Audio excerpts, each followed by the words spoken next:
The views and opinions expressed do not necessarily reflect those of Access Fort Wayne, the Allen County Public Library, or any other supporting groups. If you'd like to produce a show, call us at 260-421-1250.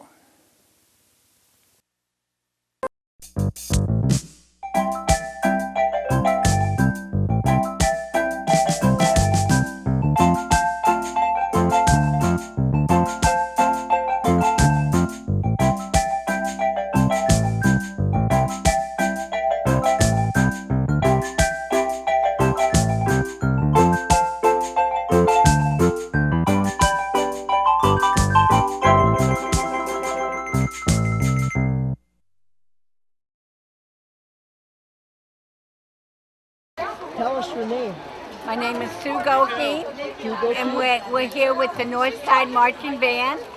Okay, and what is here? What's We going are on doing today? pork rinds, Is this Johnny Appleseed? Johnny Appleseed. Okay, We're and it doing happens pork every rinds year, right? every year. This is the 49th year. Okay, very good, very good. And who do you have here with you? This is our president. Hi, President. Hi, And what- my name is Nikki. Nikki. I'm the president of the Band Boosters, and I'm in charge of this little. Tell us about the band boosters. So we support all of our band kids in all competitions and everything. So doing something like this here helps pay for props and uniforms and everything. Our parents, they make sure our kids are fed, they have everything that they need for the competition, take all the props and everything to it. I kind of oversee it to make sure that we have everything we need for it. So Are you just with one school? just with Northside High School, yes. Okay, very Yep. good. So anybody who's in the band can join this, right? If they're at Northside, yes. The north side. Yep. Yeah. Okay. Is there anything else you want to tell the people at home? Just come on down and say hi and get your fresh pork rinds. Help out the band. Thank you so much. What's your name? I'm Joshua Gruba. Okay. Have you done this before, Josh? I have done this many times. Okay. And what are we doing today? Right now we're making chocolate. So what I'm particularly doing right at the moment is we are trying to duplicate the experiment by Hershey. He actually is making chocolate by making milk chocolate by mixing a buttermilk with a chocolate and trying to make a nice, smooth, creamy milk chocolate. That's what we're trying to do. And where does chocolate come from? Well, chocolate comes from South America and Central America. And so our chocolate in particular is shipped in from Peru. Okay. But there are many places you can get chocolate. And so, Is the chocolate a bean or what? yep, it is a bean. And so when we first got it, it would look almost like almonds. Oh, really? Okay. And so as we look at it, it's going to look like this. So as we look at it, it has a shell on the outside. And what we do is we're going to take that and roast it. Now you're going to notice this one looks a little bit more reddish colored. And what we're going to do is we're going to peel that shell off. What does roasting do for it? Well, one thing, it gets the shell so it is able to move off, but the other thing is it flavors the cacao. You're going to notice it's a little glistening on here. It's going to look a little bit shinier. If I were to peel that off of one of those other ones, it wouldn't look that way. Okay. Now, as we look at this, we see there's a whole bunch of little lines all over on it. Those are going to be, we're going to squeeze that, and it falls apart. What we call that is nibs. Now, you're asking, why do we roast it? One of the reasons is flavor. If we taste these, they're going to get different flavors with different roasts. And so as we kind of do that, that's going to be one of those things that we got to kind of watch as we make our chocolate, is how good of a roast are we making. Okay. So we bring that chocolate over and we set it down on the metate here. Now a lot of people look at this and they go, it is called a metate. Where'd it come from? It is also from Mexico, because that is where all good chocolate making materials come from. Oh, okay. All right. So we have what we call a mano, and we're going to move that up and we're going to crush the chocolate. Now as we move it back and forth, it's going to be mashed into a paste. And it goes fairly quickly. if we have everything going well, we're going to make as much chocolate as we can. And you're going to notice it's going to glisten a lot like a, almost like a frosting on a cake. Does it have a sweet taste yet? Nope, no sweet taste. Very bitter. It tastes extremely bitter at this point. Okay. And so if we look at chocolate, it won't get that sweet taste until we add some sugar to it. And so that won't happen until we get a complete batch done. Okay. Now what we've been doing is we've been adding our, Who do you have here with you?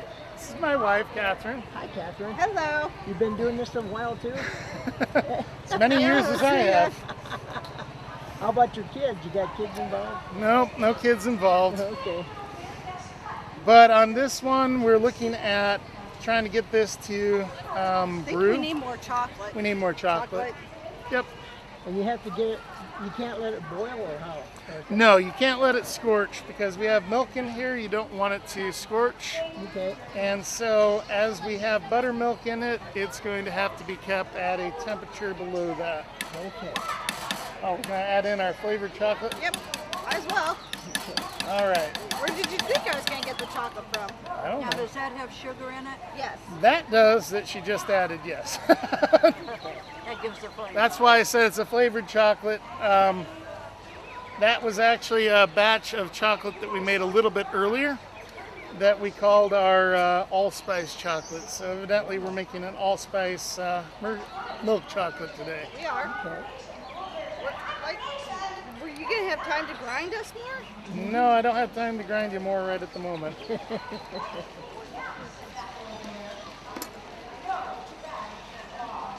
So it is getting there. How did you learn about this? Okay, so over the years, I had been visiting different sites, and one of those sites is Williamsburg. And I happened to be there on a day when they were doing chocolate demonstrations. And I was intrigued by the idea of doing a chocolate demo. And I spent, I don't know, we spent probably 3 hours talking with them and watching it.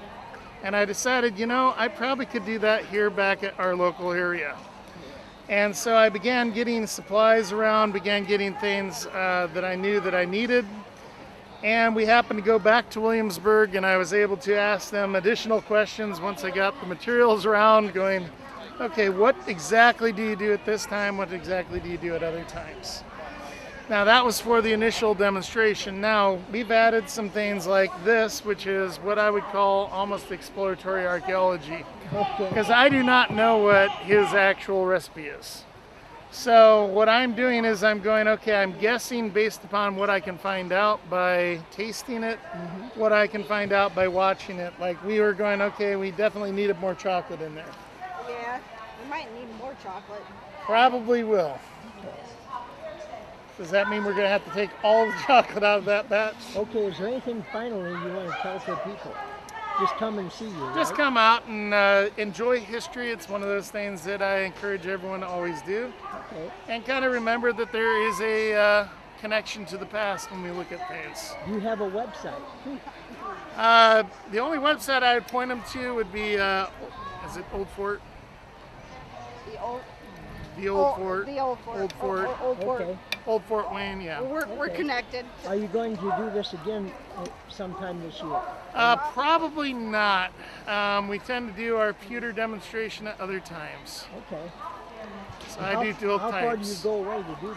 How far to travel? Don't travel very far right now. Okay. So it's one of those that if I was invited, I'd probably go someplace else, but I haven't been invited. So. Okay. Tell us your name again. Joshua Gruba. Thank you, Josh, for your information. Yep. Having a good time with the boys, and And what's your name? Don Nelson. Don? And who do you have here with you? This is Ben, Ezra, and Teddy, my grandsons, and my son Nick. And who's this? Nick. Hi, Nick. Good. Are you from Fort Wayne? Yes. Good. Is this your first year here?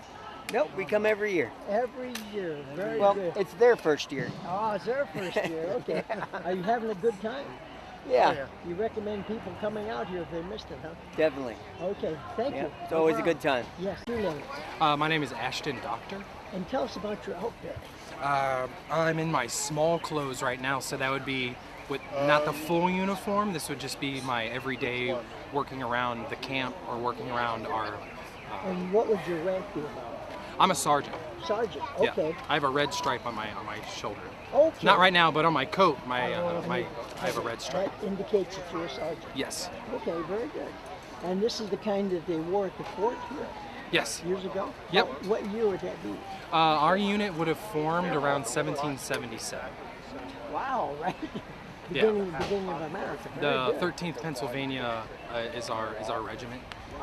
And that regiment was a conglomeration of a whole lot of other regiments that were disbanded after the Battle of Valley Forge and joined together to make the 13th Pennsylvania.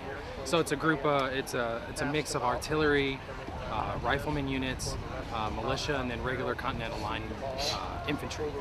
Very good. Thank you. Thank you. There's a little tiny hole in the bottom of the pan.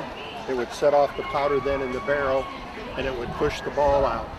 Okay, and then you would have to go through the same thing every time when you wanted to fire it. Weapons do two things. There's two ways that they can knock you down.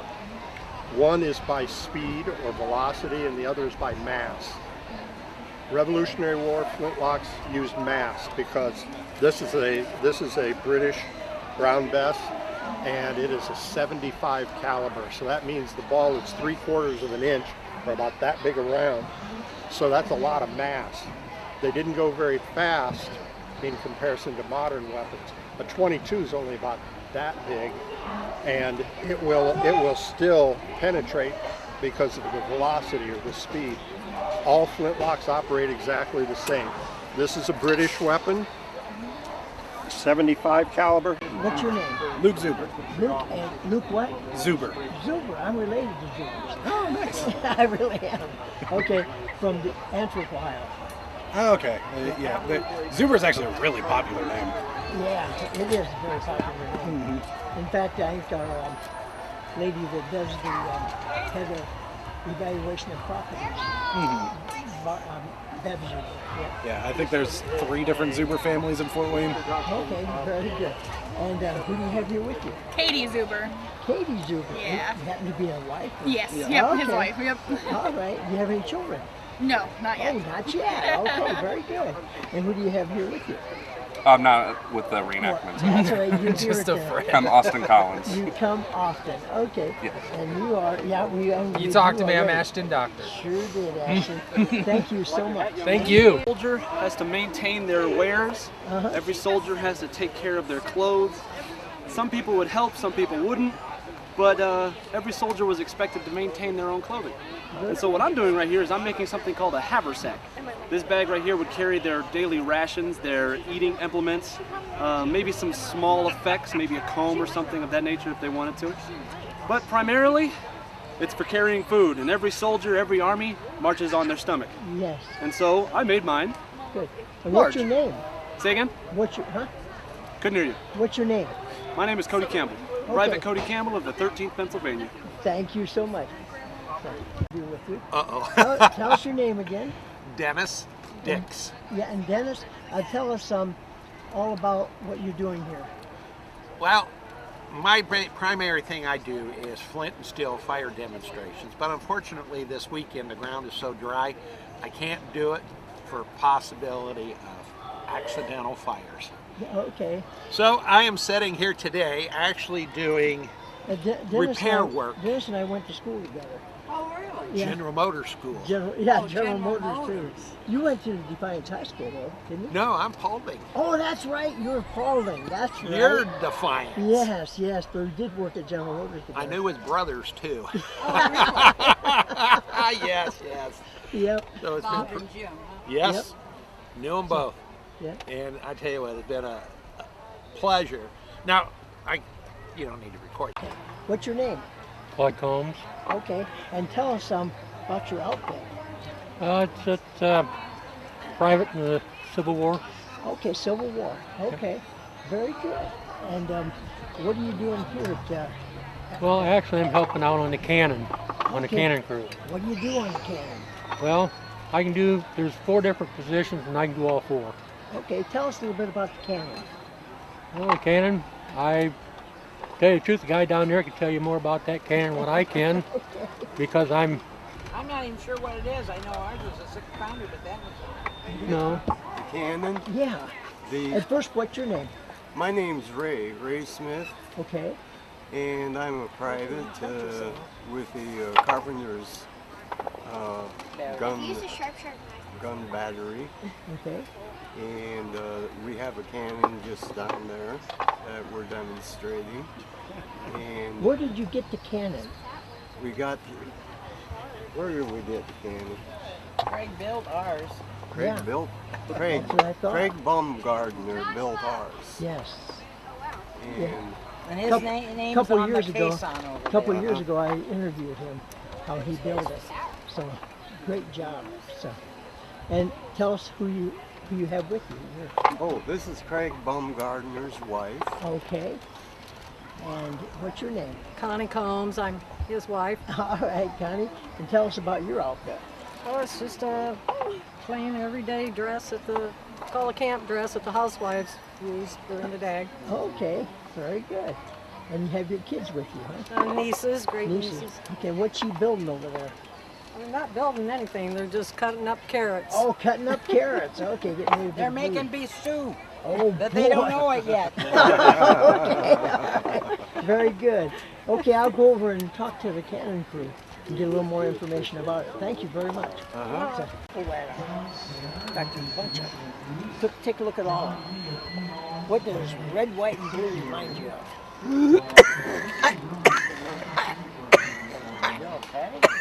I choked him up. Yes. Oh, sorry about that.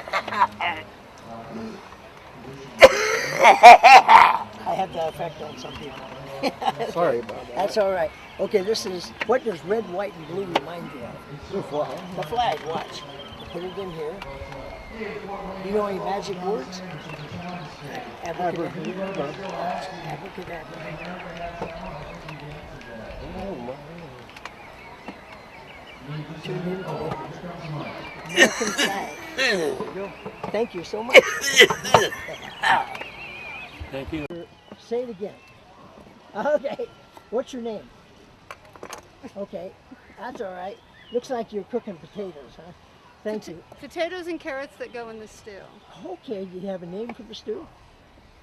Beef stew? Beef stew. Just That beef stew. sounds like something I know of. Thank you so much.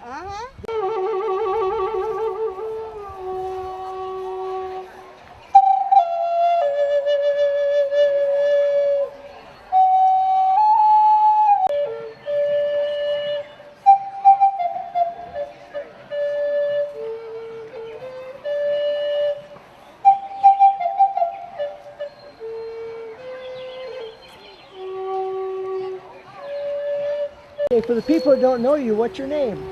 Good afternoon, everybody. My name is Bob Jones. I'm a part of Johnny Appleseed Festival today and tomorrow. This is the 2024 49th annual Johnny Appleseed Festival. I'm one of the talent stage MC. So I introduce the various groups of traditional musicians and storytellers and magicians who unlock the secrets of the universe. Okay. Tell us about your outfit, Bob. Oh, well, my pants are the wool trousers of a private in the Federal Army, the boys in blue. My shirt is just a common workman's shirt, but it's been dyed kind of a light blue. Did I say glue? Light blue, light blue. And my hat is just a straw hat.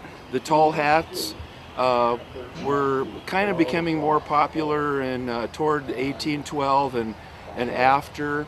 The fashion changes all the time, and so the fashion went out, and the haberdashers had to make something new from decade to decade, not unlike today. For the people who missed it this time, when is it usually Johnny Appleseed time? Well, in the fall, Fort Wayne's Johnny Appleseed. Is this the 3rd or 4th weekend of September? So I am not a part of deciding that. I do know that I think this very same weekend in Nova, Ohio, in Johnny's own territory, they have a Johnny Appleseed Festival there. Very good. Thank you. And you're Johnny Appleseed this year. Yes, I am. Yes, tell us about Johnny Appleseed. Well, Johnny Appleseed was born on September 26, 1774, 2 years before the Revolutionary War. But the reason why you're shooting this PSA with me is, kids, if you want to learn more about this character, John Chapman or Johnny Appleseed, go to your Allen County Public Library and get a book and make it a class project. Thank you.